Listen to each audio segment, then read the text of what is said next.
I had to make this video because let me tell you something. This super penetrator 500 antenna was actually a nightmare to try to get tuned. I mean, we went through heck and back trying to get this thing proper. We listened to the manual where it said 105 inches from here to the tip of the radio.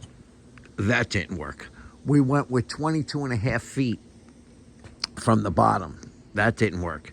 It actually ended up to be, by the time I was done, 21 for 5 from the top of this to the tip of the antenna, to the very tip of the screw up there. And these radials, and I only got it at 1.3. Now these radials ended up to be, I believe it was 103 or 103 and a half. It was 103 and a half is what I got these radials at. And you'll say, so I set them all at 103 and a half from the back of the plate, not the front. Okay, so from the back, you see where I'm going to clip the ruler on? From the back. And I'm going to drag it to the front. And, well, you can't read it, but it's 103 and a half. So that's, all of them I made. And that seemed to work.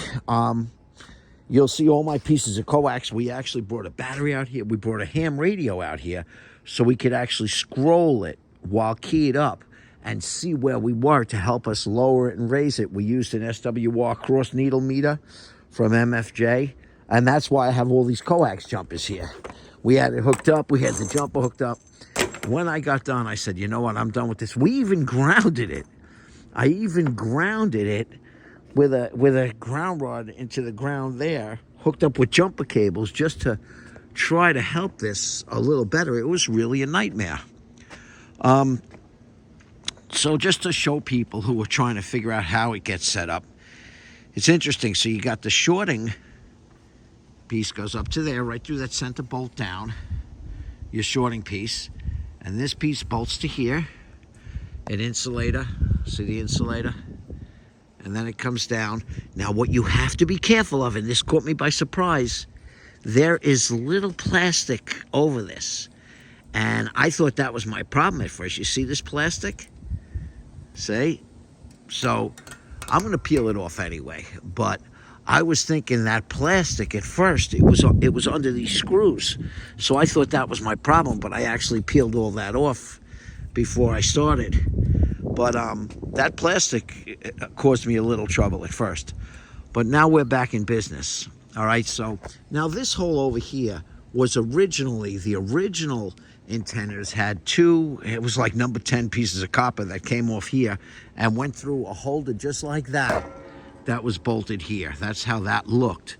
But this is the newer version with these two flat plates. Now, I'm wondering if I bend these a little more even, if it would possibly make the SWR better, but I went crazy with the SWR. So remember, 103 and a half from the back of this to the tip of the radials is where I found my best thing. Now, I was moving this up and down, and I finally got it to where I want it. And like I said, I believe I was 21.5 from the top of this plate up.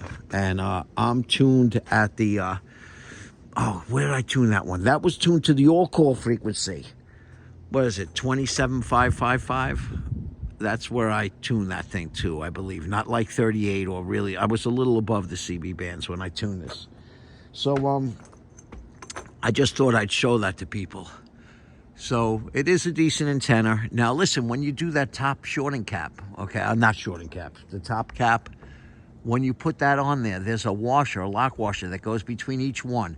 I could not get that to tighten, so I bought more stainless steel lock washers from the store. They looked like this. I bought more stainless steel lock washers, and I put 3 more on the bottom, and then I was able to actually tighten it. And I think I'm going to be okay now. You could see it. You know, what was happening up there, when you look at a lot of people who have this, they're all pointed in one direction because they do get loose. And the other thing is, that star washer you just saw, I'm glad I was pointing it out. I have to put it under one of these. It was so tight. Look at this. There's barely a screw coming out. I have to take one of these off. One of them fell off. There it is. I got to put that one back on. This one. That's what that was too. Then I'm going to tighten everything up. I got my tripod ready on the roof over there. Tripod's there. I am not putting it on the tower. I'm just putting it on a tripod next to it. So, all right. I hope that helped anybody trying to figure out how to get it and your proper measurements that you need. So that's what works for me. Good luck out there. It is not an easy antenna to do. They tell you to set these at 105. That did not work out for me at all. So I went with 103.5, and that seemed pretty good. All right, good luck, people. Like, subscribe.